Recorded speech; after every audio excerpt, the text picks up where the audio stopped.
Hello students, आज हम class 10 की वर्कशीट 21 को डिस्कस करते हैं। Chapter 12 electricity. आज हम स्टडी करेंगे heating effect of electric current. As we know कि if the electric circuit is purely resistive, means अगर उसमें सिर्फ रेजिस्टेंस ही है, देन व्हाट इज हैपनिंग, जो सोर्स ऑफ एनर्जी है दैट इज कंटिन्यूसली डेसिपिएटेड, या वो खत्म हो रहा है या खर्च हो रहा है और entirely convert हो रहा है in the form of heat. So this is known as heating effect of electric current. Means जहाँ पर कि इलेक्ट्रिक सर्किट में प्योरली रेजिस्टेंस है, जिसके कारण जो करंट है वो किस में कन्वर्ट हो रहा है, हीट के अंदर। और जो हमारे इलेक्ट्रिकल अप्लायंसेस वगैरह हैं, इसमें एग्जांपल्स को हम देखेंगे। तो अगर हम ये माने कि हमारे पास करंट आई है जो एक रेजिस्टर से फ्लो कर रहा है और रेजिस्टेंस क्या है, R, then potential difference across it will be V. Now suppose T अगर टाइम है जिसमें क्यू चार्ज फ्लो कर रहा है अक्रॉस दिस रेजिस्टर, तो जैसा कि हमने इस चैप्टर के शुरू में भी देखा था, what is the flow of current, I is equals to Q upon T. So work done in moving a charge q from one point to another with a potential difference V will be equal to VQ. So power अगर हम देखें P is equals to V into Q upon T, और Q upon T हमें पता है that is VI. So energy supplied in a circuit in a time T that will be equal to power into time T. P हमें पता है, जैसे कि हमने अभी ऊपर इक्वेशन में देखा था, P is equals to V I, तो P को हम वी आई से सब्सटीट्यूट करेंगे, so E will be equal to V I T, and energy is equal to heat produced. So E की जगह हमने क्या सब्सटीट्यूट कर दिया, H is equals to V I T, और V हमें पता है is equals to I are.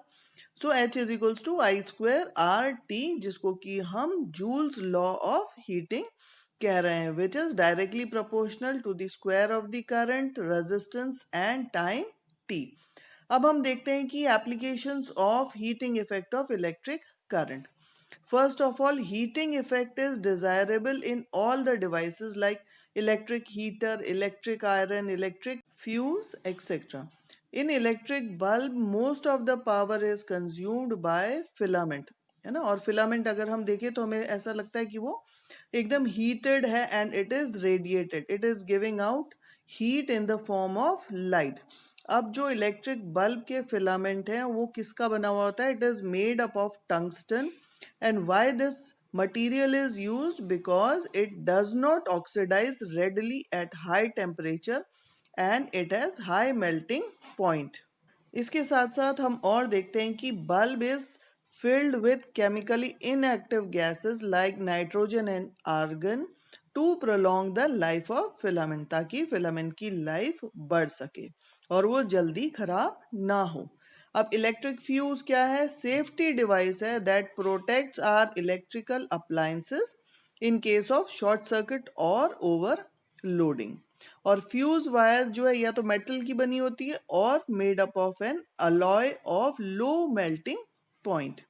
So metals can be used as aluminium, copper, iron, lead, etc. Fuse wire is always connected in series with live wire, and current capacity of fuse is slightly higher than that of the appliances. Now what is electric power? अभी जैसे कि worksheet के शुरू में हमने देखा था, P is equals to VI and V is equals to IR. So V की वैल्यू अगर हम सब्स्टिट्यूट करेंगे तो power will be equal to V square R. And SI unit of power is watt. 1 watt is equal to volt into amperes, और commercial unit क्या है, that is kilowatt hour. इसको अगर हम कैलकुलेट करें, जैसा कि अब शीट में आप देख रहे हैं, V is equals to I R, तो हमने V की जगह आई आर सब्सटीट्यूट किया, तो P is equals to I square R and I is equals to V upon R. सो अगर हम इसको कैंसिल करेंगे, that comes out to be V square upon R. तो SI unit of power is watt and 1 watt is equals to 1 volt into 1 ampere. and commercial unit is 1 kilowatt hour, which is equal to 3.6 into 10 raised to the power 6 joules. अब ये 3.6 into 10 raised to the power 6 कैसे आया? So 1 kilowatt hour is equals to kilowatt, which is equals to 1000 watt, and hour means 3600 seconds, और इसको हम multiply करेंगे तो answer आ जाएगा 3.6 into 10 raised to the power 6 joules. अब इसी पे बेस्ड एक न्यूमेरिकल आप देख रहे हैं। इसी वर्कशीट को एक बार हम हिंदी में भी डिस्कस कर लेते हैं कि विद्युत परिपथ के अंदर अगर कोई प्रतिरोधक 100% है तो वहां पर क्या हो रहा है कि ऊर्जा जो है वो किस में बदल रही है? ऊष्मा के रूप में बदल रही है, और इसको हम कह रहे हैं विद्युत धारा का तापीय प्रभाव। तो अगर हमारे पास आर अगर किसी का प्रतिरोध है और विद्युत धारा आई प्रवाहित हो रही है उसमें, तो मान लीजिए कि उसके सिरों पर विभवांतर V है और कितना समय ले रहा है? वो T समय ले रहा है Q आवेश को प्रवाहित होने में। जैसा कि हमने पहले भी देखा था कि I जो है that is equal to Q upon T, P is equals to V into I। अब T समय में अगर किसी भी स्रोत के द्वारा परिपथ में कितनी ऊर्जा प्रदान की गई है, वो ऊर्जा E बराबर हो गया P इंटू टी, और P हमें पता है बराबर क्या है? V इंटू आई। तो P की वैल्यू जब हमने सब्स्टिट्यूट की तो हमारा फॉर्मूला आ गया E is equals to V I T. अब हमें पता है कि V बराबर है आई आर, तो H बराबर हो गया आई स्क्वायर आर टी, जो कि जूल का तापीय नियम है। अब हम देखते हैं कि विद्युत धारा के तापीय प्रभाव का व्यवहारिक अनुप्रयोग क्या क्या है। कि जैसे हमारे अलग अलग घर में इस्तेमाल करने वाली विद्युत उपकरण कौन कौन से हैं? विद्युत हीटर, विद्युत इस्त्री, बल्ब, फ्यूज आदि, इसमें तापन का प्रभाव वांछनीय होता है। और विद्युत बल्ब में अधिकांश क्या है? शक्ति ऊष्मा के रूप में प्रकट होती है, इसलिए उसके अंदर जो फिलामेंट है वो प्रकाश उत्सर्जित करता है। और विद्युत बल्ब का जो तंतु है वो टंगस्टन का बना हुआ होता है। क्यों टंगस्टन का बना होता है?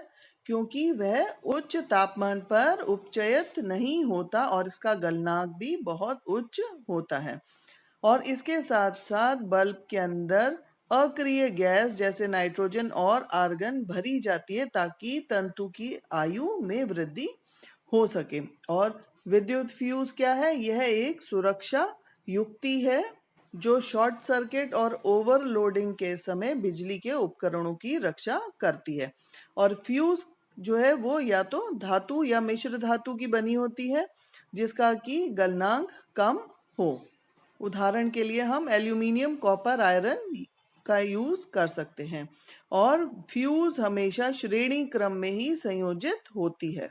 इसके साथ साथ फ्यूज की विद्युत क्षमता उपकरण की तुलना में थोड़ी अधिक होती है। अब हम देखते हैं कि विद्युत शक्ति क्या है। जैसा कि अभी हमने सूत्र देखा था, P is equals to V I, और V बराबर क्या है? I R. तो जब हम V की वैल्यू को रख देंगे आई आर, तो हमारा हो गया P बराबर आई स्क्वायर आर। अब I बराबर क्या है? V upon R. तो I की वैल्यू को जब हम सब्स्टिट्यूट करते हैं तो हमें इक्वेशन मिलती है V स्क्वायर अपॉन आर। और शक्ति का अगर हम मात्रक देखें तो क्या है? वॉट। 1 वॉट बराबर हो गया 1 वोल्ट इंटू 1 एम्पियर, और 1 किलोवाट बराबर होता है 3.6 into 10 raise to the power 6 joules. अब ये वैल्यू कैसे आए इसको हम देखते हैं। 1 किलोवाट घंटा बराबर क्या हो गया? 1 किलोवाट है बराबर हो गया 1000 वॉट। घंटा बराबर हो गया 3600 सेकेंड्स, जो कि किसके बराबर हो गया? 3.6 into 10 raise to the power 6 joules. अब क्वेश्चंस देखते हैं हम। पहला क्वेश्चन हमारा है explain the joules law of heating. How does the fuse wire protects electrical appliances? Third question है why is the tungsten used almost exclusively? और हिंदी में भी एक बार हम देख लेते हैं। पहला क्वेश्चन है जूल के विद्युत धारा का तापीय नियम क्या है? तो इसका आंसर अभी आप शीट में भी देख रहे हैं, इंग्लिश और हिंदी में, और इसको हमने वर्कशीट के प्रारंभ में भी इसको हमने डिटेल में डिस्कस किया था कि जूल्स लॉ ऑफ हीटिंग क्या है। कि heat produce in a resistor which is directly proportional to the square of the current directly proportional to the resistance and directly proportional to the time, यानी कि अनुक्रमानुपाती है current के square के, resistance के और टाइम के। अब सेकेंड क्वेश्चन हम देखते हैं, how does fuse wire protects electrical appliances. तो फ्यूज वायर क्या है, वो सर्किट को ब्रेक कर देती है if the fault in the appliances causes too much current to flow. This protects the wiring and the appliance if something goes wrong. The fuse contains a piece of wire that melts easily. If the current going through the fuse is too great, the wire heats up until it melts and breaks the circuit. तो क्या हो रहा है कि जब circuit में current ज्यादा आता है तो फ्यूज वायर हीट अप हो जाती है, गर्म हो जाती है, जिससे वो मेल्ट होके ब्रेक हो जाती है और सर्किट टूट जाता है और हमारे इलेक्ट्रिकल अप्लायंसेस खराब होने से बच जाते हैं। थर्ड क्वेश्चन अगर हम देखें, why is the tungsten used almost exclusively for the filament of electric lamps, की हम टंगस्टन को ही क्यों यूज करते हैं। तो पहला रीजन क्या है, it does not oxidise readily at high temperature and it has melting point of 3380 degree centigrade की, यानी यह उच्च तापन पर उपचारित नहीं होता और इसका गलनांक बहुत उच्च होता है, यानी कि 3380 डिग्री होता है। इसके साथ साथ बल्ब में अक्रिय नाइट्रोजन आर्गन गैस भी होती है जो कि तंतु की आयु की वृद्धि करती है। अब फोर्थ क्वेश्चन क्या कह रहा है कि फ्यूज वायर कैसे कनेक्टेड है लाइव वायर के साथ। तो जैसे हमने देखा कि वो सीरीज में कनेक्टेड है और ये जो हमारी स्टेटमेंट है वो ट्रू है। अब पांचवा क्वेश्चन हम देखते हैं कि विद्युत ऊर्जा का उपभोग किसमें अधिक होता है। एक हमारे पास है 250 वॉट का टीवी सेट जो 1 घंटे तक चलाया जाता है, या 1200 वॉट का विद्युत टोस्टर है जो 10 मिनट तक चलाया जाता है। तो अब हम देखते हैं कि जो टीवी सेट का एनर्जी है, स्टूडेंट्स यहाँ पर ये ध्यान रखें कि 1 और 2 हमने दोनों को डिस्टिंग्विश करने के लिए लिखा है। तो फर्स्ट अगर टीवी सेट में हम देख रहे हैं E equals to P into T, P हमें दिया हुआ है 250 वॉट और 1 घंटे के लिए दिया हुआ है, आंसर हमारा आ रहा है 250 वॉट आर। और टोस्टर में हमें दिया हुआ है E equals to P T, same formula हम यूज करेंगे। तो यहाँ पर P हमें दिया हुआ है 1200, टाइम दिया हुआ है 10 मिनट्स। 10 मिनट्स को हम आवर्स में कन्वर्ट करते हैं, इसको 60 से डिवाइड करके, तो हमारा आंसर आ रहा है 1200 इंटू 10/60। तो इसको कैलकुलेट करेंगे तो answer will be 200 watts are. तो अब यहाँ से शीट से हमें कंपैरिजन हो रहा है, टीवी सेट में 250 वॉट आर है और टोस्टर में है 200 वॉट आर। तो स्टूडेंट्स एनर्जी कौन ज्यादा यूज कर रहा है, टीवी सेट। तो होप स्टूडेंट्स ये वर्कशीट आपको क्लियर होगी। पहले वर्कशीट को समझें और फिर क्वेश्चन आंसर्स करें। And thank you for watching this video.